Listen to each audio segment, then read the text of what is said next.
ourselves. Now here's what we need. Number one, perhaps a new philosophy. Let me give you sort of the simple philosophy of the rich and the poor. Here's the philosophy usually of the rich and the poor. Poor people spend their money and invest what's left. Here's usually the philosophy of the rich. The rich invest their money and spend what's left. It's just a little turn of semantics. But the little turn of semantics is like the turn of the set of the sail that takes you in a whole different direction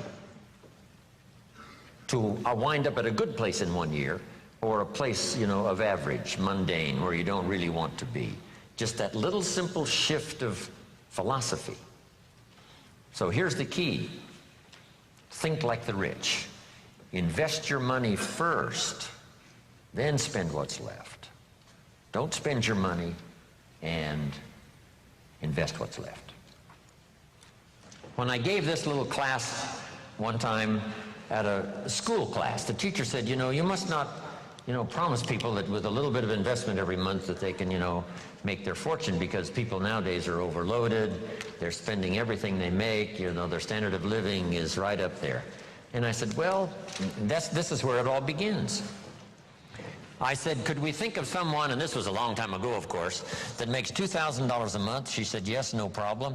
We can probably find someone that makes $2,000 a month. What would this couple, this family tell you it takes to pay all the bills and just keep their head above water? And she said, well, $2,000. I said, could we possibly find somebody not far from here that makes $2,500 a month, right? Maybe even both working combined.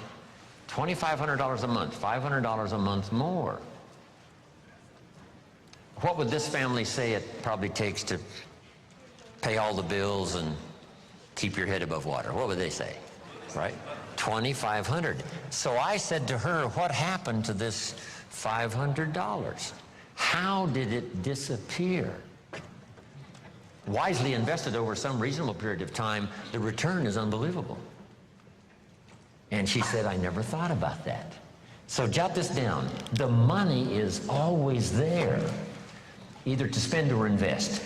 The difference in what you do with it is based on philosophy, not economy.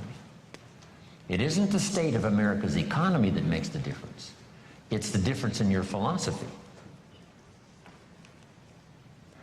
Right? That illustration?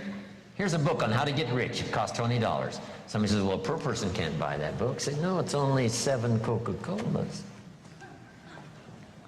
And you either spend the money on 7 Coca-Colas or a $20 book that teaches how to get rich. So jot this down. Everybody has the money. Even the poorest of the poor. The key is how to spend it. The key is what to spend it for.